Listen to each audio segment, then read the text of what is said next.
Pandya store today episode Senthil ரொம்ப கவலையாக இருந்துட்டு இருக்காங்க. செந்தில் இருந்துட்டு என்னாச்சு மாப்பிள்ள, ஏன் ஒரு மாதிரி இருக்கீங்கன்ட்டு மீனாவுடைய அப்பாவும் அம்மாவும் கேட்டுக்கிட்டு இருக்காங்க.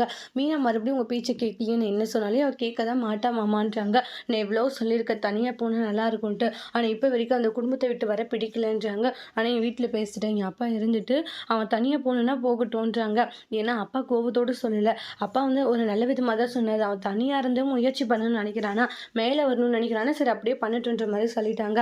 எனக்கு தெரியும் மாப்பிள்ளை, ஏன்னா சம்மந்திக்கு வந்து அவங்க தனியாக வந்து எவ்வளோ கஷ்டப்பட்டு அதனால எவ்வளோ முன்னேறி இருக்காங்க. அந்த மாதிரி வந்து நீங்களும் வருவீங்கன்ற ஒரு நம்பிக்கையில் தான் உங்களை தனியாக வைக்க உடனே ஓகே சொல்லிட்டாரு. அதனால நீங்கள் கவலையே படாதீங்க. அப்படி அதாவது பிரச்சனை வராது, இருந்தாலே சொல்கிற பிரச்சனையே வந்தாலையும் நானும் என் பொண்டாட்டி உங்கள் கூட இருப்போம் சரிங்களான்றாங்க. கவலைப்படாதீங்க, சரி ஓகே. மீனா கிட்ட விஷயமா பேசுகிறோம் நாங்கள். ஐயோ ஏற்கனவே ஒரு டைம் பேசிட்டோன்னு சொன்னதுக்கு நீங்கள் நடக்கிறத போய் அங்கே சொல்கிறீங்கன்னு சொல்லி சண்டை போட்டால் வேண்டாம், நானே பார்த்துக்கிறேன் மாமான்றாங்க. சரிங்க மாப்பிள்ள, கண்டிப்பாக ஒரு நாள் வந்து நீங்கள் தனியாக வர்றதுக்கான காரணத்தை கண்டிப்பாக மீனை புரிஞ்சுப்பா, கவலைப்படாதீங்கன்ற மாதிரி அவங்களுடைய மாமாவும் அத்தையும் சொல்லி சமாதானப்படுத்திட்டு இருக்காங்க.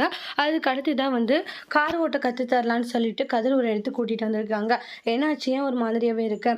இல்லை, மீனாக்கா வந்து நம்மளை விட்டு போயிட்டாங்கன்னு எவ்வளோ கஷ்டமாக இருக்கோ, என்னால் அதை கொஞ்சம் கூட நினச்சே பார்க்க முடியல கதிர்ன்றாங்க. ஏன்னா அக்கா தான் எனக்கு எல்லாமே நினச்சிட்டு இருந்தேன், ஆனால் இன்னைக்கு அவங்க என்னை விட்டு போகிறாங்கன்றதை என்னால் கொஞ்சம் கூட தாங்கிக்கவே முடியலன்றாங்க. மனசுக்கே ஒரு மாதிரி சங்கடமாக இருக்குது அப்படின்ட்டு ரொம்ப எமோஷ்னலாக ஃபீல் பண்ணிட்டு இருக்காங்க.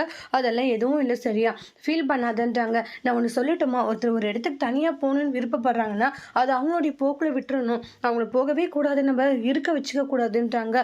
நீ இப்படி பேசிட்டு இருக்க, அப்போ கவலை இல்லையா? கவலை இல்லாமலாம் யாருக்கும் இல்லை, சரியா? எல்லாருக்குமே ஒரு கவலை இருந்துக்கிட்டு தான் இருக்குது. ஆனால் அதுக்காக வந்து அவங்கள தனியாக அனுப்பாமல் அவங்கள வந்து நம்மளுடைய கூண்டுக்குள்ளேயே வந்து அடைச்சி வச்சிருக்கிறது ரொம்ப பெரிய தப்புன்றாங்க. அதனால அது அவங்களுடைய போக்கில் விடுறது தான் நம்மளுக்கு நல்லதுன்றாங்க. அதை வச்சு அவங்கள டார்ச்சர் பண்ணணும்னு மட்டும் ஒரு நாளும் நீ நினைக்காது, சரியா? அப்படின்ட்டு எல்லாம் சொல்கிறாங்க. சரி ஓகே, சரி வந்து கார் ஓட்டு. இல்லை, இப்போ நான் ரொம்ப அப்செட்டாக இருக்கேன், எனக்கு வேண்டாம், எங்கப்பா அப்படியெல்லாம் நீ சொல்லக்கூடாது, காரை வந்து ஓட்டு அப்படின்னு சொல்லிட்டு ராஜியை ஓட்ட வைக்கிறாங்க. ராஜியுமே வந்து ஓட்டுறாங்க. கதிர் வந்து அவங்க கையை பிடிச்சி ரொம்பவே க்யூட்டாக வந்து சொல்லி கொடுத்துட்டு இருக்காங்க. ராஜி சந்தோஷப்பட்டுக்கிட்டு இருக்காங்க. அப்புறம் இவங்கெல்லாம் ஒன்றா உட்காந்து சாப்பிட்டுட்டு இருப்பாங்க. சுகுனி வராங்க. வா சுகுனியும் சாப்பிடல, சாப்பிட்டு தான் வந்தான்றாங்க. அதுக்கப்புறமா பார்த்தீங்கன்னா அந்த வீட்டு விஷயத்தை பற்றி எதுவும் சொல்லாத, ஒரு முக்கியமான விஷயத்த கொண்டு வந்தால் இப்போ சொல்ல வேணான்னு சொல்லிட்டு இருக்கீங்க, என்ன விஷயம்? அதாவது செந்திலும் மீனாவும் 2 பேர் தனி கொடுத்துன்னு போகிறாங்களானோடனே ஷாக் ஆகுறாங்க. அப்போ தான் என்னது தனி கொடுத்துணுமா, என்ன சொல்லிட்டு இருக்கான்? ஆமா ஆமாச்சு அப்படின்றாங்க. அவங்க தனி கொடுத்துட்டு போனால் உனக்கு என்ன, எதுக்கு அப்போ தான் இப்படி கோவப்பட்டுக்கிட்டு இருக்கேன்றாங்க. டே, என்ன இருந்தாலும் ஒரு அதிர்ச்சி தானே, நார்மலாக தான் மாமாலாம் வந்து போட்டுன்னு சொல்லிட்டாங்க, யாருக்கும் எந்த பிரச்சனையும் இல்லை, ஏன்னா அப்போ கிட்ட தானே போயிட்டு கூட பார்த்துக்கலான்ற மாதிரி சொல்கிறாங்கன்னு.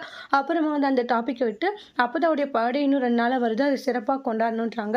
அப்போ தான் வேண்டான்றாங்க, ஏன்னா அவர் கூட இருந்தவாச்சும் இருந்திருக்கும், அவர் கூட இல்லைன்றாங்க. அவர் இல்லைனாலும் உங்களுடைய பிறந்தநாளை சூப்பராக கொண்டாடணும்னு சொல்லிட்டு எல்லாருமே பிளான் பண்ணிக்கிட்டு இருக்காங்க. அதுக்கப்புறமா பார்த்தீங்கன்னா ரொம்பவே சந்தோஷமாக இருந்துட்டு இருக்காங்க. அப்போதாவுடைய பர்த்டேவை 75வது பர்த்டேவை சிறப்பாக கொண்டாடணும் அப்படின்னு சொல்லிட்டு அதோட இந்த எபிசோட் முடிச்சிருக்காங்க.